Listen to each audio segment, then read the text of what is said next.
Hello, my name's Jen Gilliam and I'm the Course Director for the SWIMIT Accredited Checking Pharmacy Technician qualification and the Pre and In-Process Checking qualification. In this session I'll be showing you how to view and assess your candidate's portfolio of evidence using VQManager.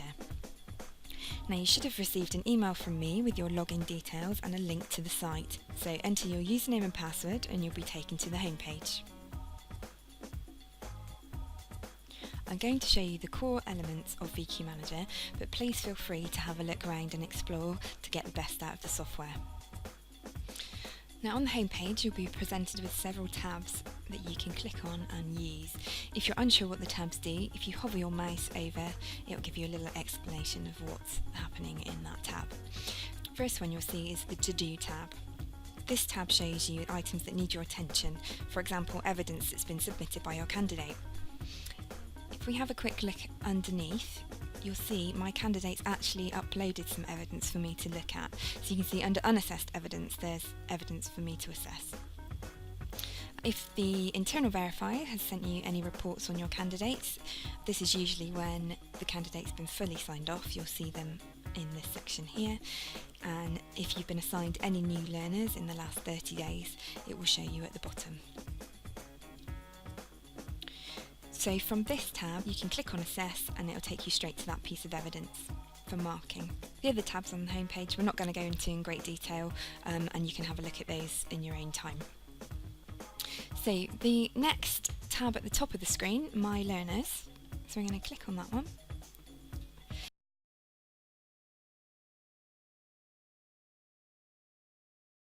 Click the drop down box and select whichever candidate you want to.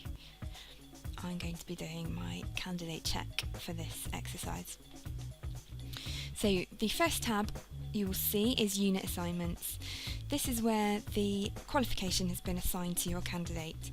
So if you click on the checking qualification you can see that it's all been selected for your candidate, and you can see the same if your candidate's doing pre and in process checking, they will have the one below.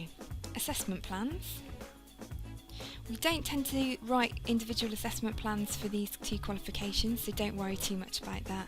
But again, you can just click on it and see which schemes have been allocated, but don't worry too much about that tab. The Log Evidence tab, if you click on that one will show you how to actually upload evidence for your candidate. You shouldn't need to do that too often, but it's the same process as your candidates use. So if you watch the video explaining how to upload evidence, that will show you how to do that. Evidence list. Now this is going to be the list of all the evidence that your candidate has submitted to their e-portfolio. You can see underneath there's 3 pieces of evidence waiting to be assessed, and I know this because it's got a little orange triangle there, bringing my attention to the fact I need to action it. You can filter these depending on what you want to look at, for example application documentation, and that will filter out the specific evidence to that unit. Progress reviews, you don't need to worry too much about that as long as your candidate is uploading evidence on a regular basis. We don't tend to use that tab too often for this course either. Unit status, evidence matrix and sign off. Now this is a really important section. Basically this shows you how your candidate's getting on with the evidence they're uploading. So you can see here we've got both schemes listed on there, but you'll probably see the scheme that's relevant to your candidate only, unless they're participating in both schemes. So what you can do is click on the little radio button next to the unit that you want to have a look at, and then view progress and sign off at the bottom. Now this is the evidence matrix for this particular unit, and if you float your cursor over the assessment criteria, it will tell you exactly which evidence you want to be seeing in those sections. So you can see there we've got job description and personal specification, candidate CV, and Southwest Dispensing Accuracy Assessment Certificate. So you would expect to see 3 pieces of evidence in this matrix. Once you've assessed it, it will go green, so you can see that the candidate has accurately claimed for that assessment criteria. Once the unit has been fully achieved, you'll be able to put summative assessment. So that's just a few words saying that the candidate has met the required criteria, and then you can confirm that the student has demonstrated competence, You can also request that your learner confirms that the unit's been completed there. Once you've ticked those 2 boxes and added your summative assessment, then you can click Save. That means that I can go in and then verify that unit. So what we're going to do next is actually just have a look at the evidence that we've been submitted and see if we can mark them. So I'm going to go to my evidence list. And the first piece of evidence I can see on there is application documentation, and I can see it's my candidate's job description from the description in the box at the bottom. So what I'm going to do is click on Assess, and I can see there that they've created a piece of evidence with a job description attached to it. So starting from the top, the evidence method is application documentation. We've got our evidence number and the date that it was submitted. Our summary of evidence, so I can see the candidate's called it job description, and again job description in the fuller description of evidence there. Now there's a little audit trail at the bottom, so you can click on that and it shows you who's had any dealing with that piece of evidence. So I can see my candidate has uploaded the file and learner has submitted evidence to assessor, so they've sent it to me for action. Underneath that should be the actual piece of evidence. So if this is missing, it means the candidate has uploaded the evidence without putting the attached file. If this is missing, that means the candidate has created a piece of evidence but not uploaded and attached the relevant file. So what we're going to do is we're going to click on it, and hopefully that will show us the correct document. For this example, I can see here it's a job description. So I'm happy with that. It's included a checking role, which you need to double check from your candidates. It's really important that they have their checking role included in their job description, so that means that they're covered by vicarious liability. Let's close that one down. So I'm happy that the job description's been correctly uploaded, and I'm going to scroll down. We don't worry about authenticate evidence section, we don't need that during the course. And then we're going to go down to criteria met. Now this is really important. The candidate should have ticked the relevant criteria to say what they're claiming for, but then you need to counter tick it to say that you're also happy that you've assessed the evidence as accurate. So for this one we're going to say job description, so I can see my candidates tick the job description correctly. I'm going to tick it to say that I'm happy with it, and then I'm going to scroll down further to comments. So I can see my learners' comments there.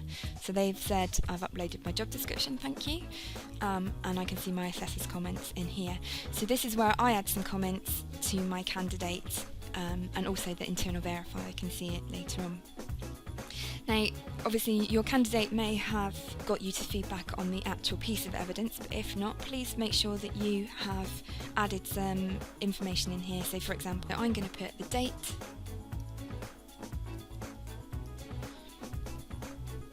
job description, assessed, and it includes checking role. Okay. Once I've done my comments, I'm going to click that I'm happy with the evidence and it can be passed to verification, and then I'm going to save and submit it for verification. Now if I wasn't happy with the evidence and I wanted to send it back to the candidate, I could click I'd like this evidence to be returned to the learner. You can put in your comments that you'd like the candidate to do something different with the evidence, and then you click return to learner for action. But as I'm happy with this evidence, I'm going to click on I'm happy with this evidence, save and submit for verification. Okay, so now I can see it's got a lovely green tick on it. That means that I've assessed it, so I don't need to do anything further with that one at the moment. If I click on the unit status evidence matrix and sign off, I can now see my candidate's percentage on the unit 1 has gone up, and if I click on it and view, I can now see that it's gone green.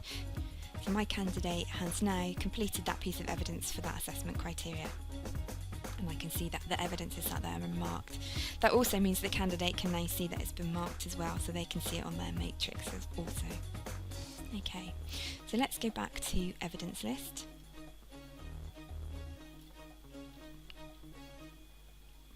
And I'm going to just see all evidence.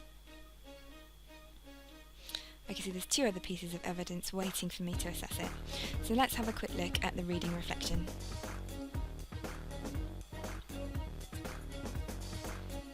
So again, this is the evidence method, so we're looking at some pre-coursework. Summary evidence description is reflective reading, and description of evidence is the GPHC standards. So again, I don't need to look at the audit trail at the moment, but I can see that the candidates uploaded the file, so I'm going to click on it. Okay, so I can see there that they've done the pre-coursework reflective log, and they've done the General Pharmaceutical Council Standards of Conduct, Ethics and Performance. So I can read it on here. Now you can either write your feedback on the form, or you can write your feedback on VQManager once the candidate's uploaded it. Now I'm not very happy with this because actually there isn't any content. So I'm going to close this down and send it back to my candidate. So I'm going to go down and have a look. So the criteria the candidate said that they've met is pre-course reading reflection, and then the range is General Pharmaceutical Council standards. So I'm not going to tick either of those boxes because I'm not happy with that piece of work. So I'm going to say to the candidate, put the date in again. Please, can you add further content to your reflection? So this is what your candidate will see when you send it back to them. So I'm going to say, I'd like this evidence to be returned to the learner, and then I'm going to say return to learner for action. So you can now see we've got, on that piece of evidence, we've got a little exclamation mark. If you float over, you can see the assessor returned evidence to learner for action. So that now should have been bounced back into the candidate's portfolio for them to action. And what they can do is then upload a more satisfactory piece to that piece of evidence and send it back to you. Okay, so we're going to have a look at our third piece of evidence, which is part of our checking logs. So we can see it's checking paperwork, checking logs and error forms, checking logs including error logs. You can see here there's actually several different documents to look at. Now I asked the candidates to upload their checking paperwork in batches of 10, but I want to see them all on one piece of evidence. So I'm going to click on that first one, and you should see the first 10 of your candidates' evidence of your checking logs. So you just need to make sure that all of them have been signed properly, make sure each item has got a second signature on it, and that you as educational supervisor signed off each sheet, and then you need to be counting up the number of sheets and items on there to make sure that they've included them all. So you can see that that's the first 10, then I've got 11 to 20, and again you check through, and then I've got 21 to 30, etc. So I should have all 50 sheets there from the candidate. So once I'm happy with all of those, I'm going to go down to the criteria met. It's my candidate's first attempt, so I'm going to tick that box, and I can see they've ticked accuracy checking logs to include errors identified record form, and I'm happy that all the numbers are included, so I'm going to tick that as well. Then I'm going to put my date in again, and I'm going to say all checking evidence complete. I'm going to say I'm happy with this evidence, it can be passed for verification. Just as a note, if your candidate has ticked the wrong box, so they've claimed for the wrong piece of evidence, then you can not second tick it, so it wouldn't be claimed for, but you could tick another box to say that actually they haven't uploaded their accuracy checking logs, they've uploaded their daily summary of checking activities, so you can change that for them. It's always good to feed back to them though, to let them know that they've ticked the wrong box, but in this case they've ticked the right one, so we're okay. So we're going to save and submit for verification. Okay, and then we can go to the evidence matrix again, so we can see that one's got a green tick on it as well. We're going to go to evidence matrix again, and we can see For Unit 4, checking evidence, we've got 16% complete. So if you click on it and view, there we go, so checking logs are there. So their first attempt, and we can float our cursor over number 5, which is actually checking logs, and we can see that they've completed that. So then we can just see that they're missing their local key, their summary sheet prescription forms, summary sheet of specialities, and daily summary of checking activities, so they'd need to upload those individually. Okay, now other items on the ePortfolio, if you go to assessment tool at the top there, you can see there are several different tabs at the top. Don't worry too much about the assessment plan templates, as we don't use them here. You can view any internal verifier assessor feedback reports there, and we don't tend to use the external verifier, so it's mainly the file library and the internal verifier assessor feedback reports that you're going to be looking at. Now if you click on the file library, that will take you to any shared documents that have been uploaded from us. So if you have a look there, you've got the course handbook, so there's the ACPT course handbook, PIPC course handbook, and there's the portfolio templates for both schemes as well. So if you need to have a look at the handbook, if you're not sure, please have a read through and have a look at the templates as well. They're all in there. So if we go back to My Learners, I'm just going to show you one more tab on here, qualification status and sign off. So if you view progress and sign off, now this is what you would go into once the candidate has completed all of their units and that you've signed off each unit in the unit status evidence matrix and sign off section. So once this has been completely finished off by you and the candidates made their way through the whole scheme, you're going to then sign off their whole qualification. So when you put in the summative assessment, you're basically just going to give a bit of feedback to the candidate to say how they've done over the course, that they've met all the criteria, and that you're happy that the qualification is complete. And then you'd save. And that means I can then go in and sign off the qualification as well. So hopefully this session's given you a really good idea of how to start marking your candidates' evidence. If you do get any problems, please feel free to give me a shout. Thanks for watching.